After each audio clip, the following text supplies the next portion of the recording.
Hello dear student, welcome to physics नमा। आज के इस वीडियो में हम लोग क्लास 11 फिजिक्स का chapter work energy and power का टॉपिक काइनेटिक एनर्जी के बारे में स्टडी करेंगे।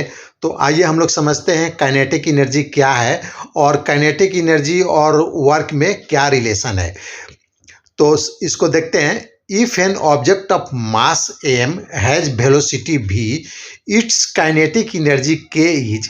अगर कोई ऑब्जेक्ट है जिसका मास m है और उसका वेलोसिटी v है, तो हम काइनेटिक एनर्जी को डिफाइन करते हैं k इक्वल टू, k से यहाँ काइनेटिक एनर्जी है, k equal to half m vector v dot vector v, और यहाँ पर v मास का वेलोसिटी है, और vector v dot vector v को हम लिख सकते हैं v dot v cos 0 degree, क्योंकि किसी वेक्टर के बीच का, किसी वेक्टर और उसी वेक्टर के बीच का जो एंगल होता है वह 0 डिग्री होता है। तो यहाँ पर v और v के बीच का एंगल होगा 0 डिग्री, तो हम लिख सकते हैं v vector v dot vector v equal to v dot v cos 0 degree.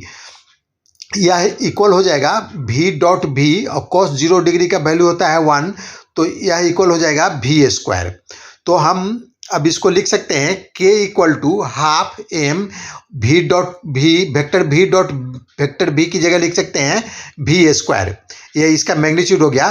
तो अब हमने क्या मालूम चल गया, kinetic energy equal to half m v square, यानी किसी बॉडी का मास और उसके वेलोसिटी के स्क्वायर को मल्टीप्लाई करके उसका हाफ निकाल देंगे तो हमें काइनेटिक एनर्जी मालूम चल जाएगा। और काइनेटिक एनर्जी स्केलर क्वांटिटी होता है, इसमें सिर्फ मैग्नीट्यूड होता है, इसमें डायरेक्शन नहीं होता है। The kinetic energy of an object is a measure of work an object can do by the virtue of its motion।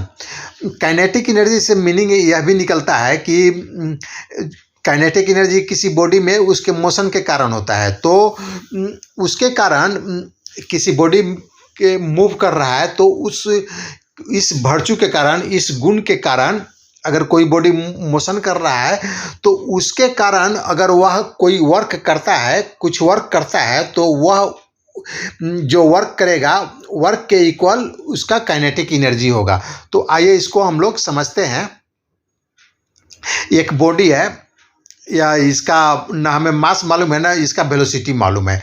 अगर हमें इसका काइनेटिक एनर्जी निकालना है तो हम कैसे निकालेंगे, तो ना हमें इसका मास मालूम है ना वेलोसिटी मालूम है, तो हम इसका काइनेटिक एनर्जी को नहीं निकाल सकते हैं इस इक्वेशन से k equal to half v m v square से।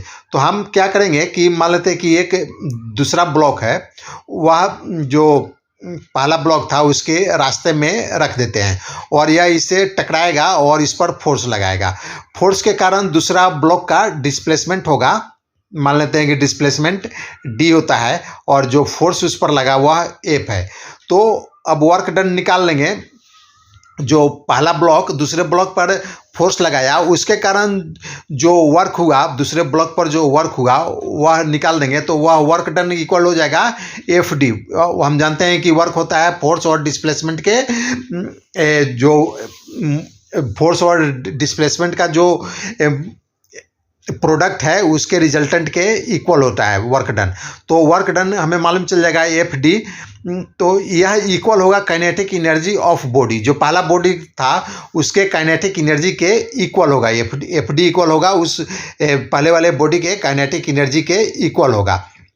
अब देखते हैं कि कोई बॉडी मोशन करता है तो उसमें जो काइनेटिक एनर्जी है उसका हम लोग यूटिलाइज वर्क डन में कैसे करते हैं, प्रैक्टिकली कैसे करते हैं। जैसे ये बोट है, बोट में जो एक ऊपर पतवार लगा रहता है, कपड़े का पतवार लगा रहता है, तो उससे हवा टकराती है, हवा विंड आकर उस पर टकराती है नहीं, उस पर फोर्स लगाती है, तो जिसके कारण उसका डिस्प्लेसमेंट होता है और वह बोट मूव करने लगती है। तो selling ships imply the kinetic energy of the wind. तो सेलिंग शिप में भी इसका यूज होता है। यहाँ पर विंड में मोशन है, मोशन के कारण विंड में काइनेटिक एनर्जी है, और इस काइनेटिक एनर्जी को बोट के पतवार से टकराने के बाद उसमें डिस्प्लेसमेंट हुआ, यानी बोट पर वर्क हुआ। तो तो ये हम देख रहे हैं कि काइनेटिक एनर्जी और वर्क डन दोनों में रिलेशन है। काइनेटिक एनर्जी को हम वर्क डन में कन्वर्ट कर सकते हैं। तो आज का यह वीडियो समाप्त हुआ। अगर आपको यह पसंद है तो इसे लाइक करें, शेयर करें।